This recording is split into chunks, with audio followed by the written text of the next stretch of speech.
Hey, I'm Rob, welcome back to PhotoBite. It seems like DJI is announcing a new product every 5 minutes at this point, but today we have the brand new Pocket 2 to check out. In the box, the Pocket 2 comes with its hard case. This is a step up from the last model because now it's a friction fit, so you don't have to worry about any strap or the Pocket 2 falling out of the case or anything. Feels robust, it's got a nice soft inside, and your Pocket 2 won't fall out.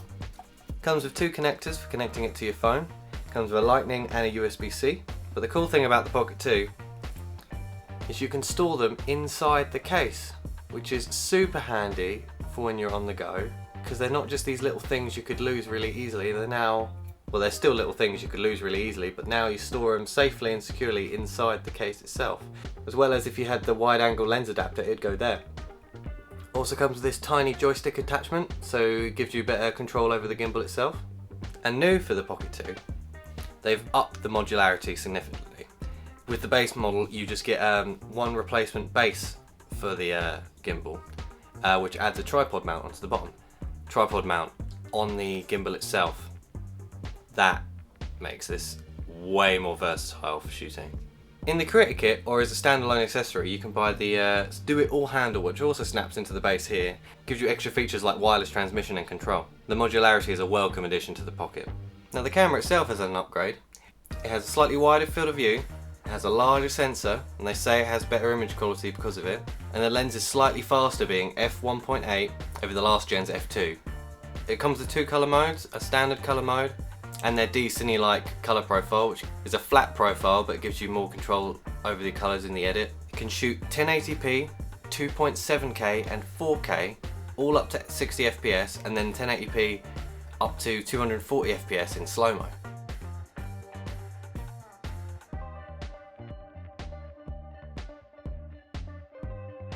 You also have a high bitrate, high quality mode you can record in, which ups the bitrate to 100 megabits per second, but that can only be used at 30 FPS and below in all resolutions. It features this interesting quad mic design, so there is a microphone on every side of the device itself, giving you much better audio separation, and if you're switching between behind the camera recording and in front of the camera recording, you're not going to see a sudden dip in the sound quality.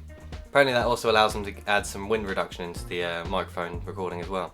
So it's an extra muggy, terrible day today, loads of clouds, pretty windy. We'll see how their quad mic thing sounds, if it sounds any good. You'll be able to hear it, see if their wind reduction tech actually works. Now I'm going to test out exactly how stable this thing is. I'm going to run with it. You ready?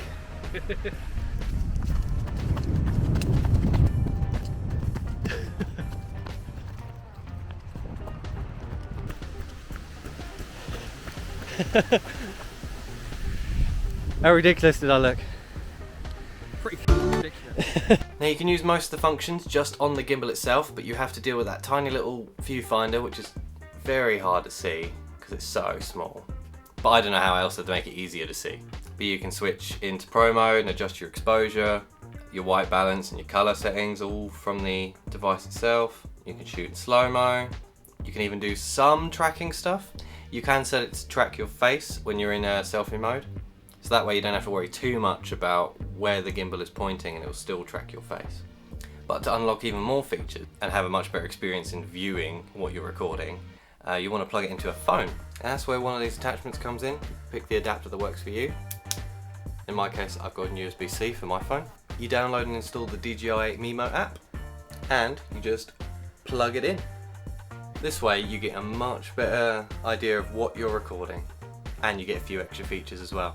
You get their AI editor stuff, so it will edit some random clips together for you and make some like stories and stuff. You can get their active track, motion tracking from the app, so you can track almost anything, not just faces. It boots up super quick. They say it's 1 second. When you turn it on, it just turns around, nods at you, and then turns back around, you're ready to go. One annoying thing is the battery is not removable and it only lasts about 140 minutes, which is understandable being it's so small, but it would be nice if I could buy a few batteries and swap them out instead of having to actually plug this thing in to charge every time it runs out. DJI have done it again. They've managed to innovate in almost every way on one of their existing products, like they did with the Ronins, for example. The extra modularity and quality is a perfect step up from the Pocket 1. But the Pocket 2 still sits in a weird niche in my mind. In a world where we already have an amazing camera in our pocket, in the form of a mobile phone, I struggle to see many people that need a little camera like this.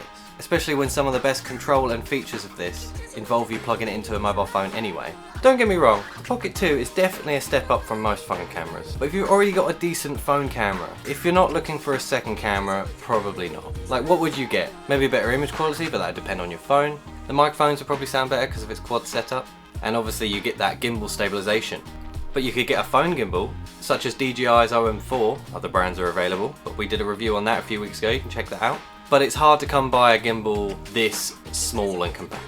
Like, it's not like you can get a gimbal inside a phone nowadays. Or can you? Make sure you're subscribed for this review. Spoiler alert, this phone has a gimbal built into the camera. But yeah, back to the Pocket. I can see this working more if you've already got a bunch of kit and you want to add one extra little thing to your arsenal. This might make more sense. Due to its size and its modularity, it is extremely versatile. I could see putting this on a massive monopod and being able to emulate drone shots, for example, being a tiny little gimbal on the end. You could squeeze this into holes no other camera could imagine without forking out loads for an expensive probe lens. And it would be stabilized too. And it comes in such a small package, no photographer or videographer would ever complain about not having enough space in their bag for this thing. But the quality and the stabilization in such a small package is amazing. DJI definitely looked at the old model and thought, how could we improve almost every part of it? Anyway, that's been the Pocket 2. I've been Rob, and don't forget to like, subscribe and share, and I'll see you next time. Bye bye.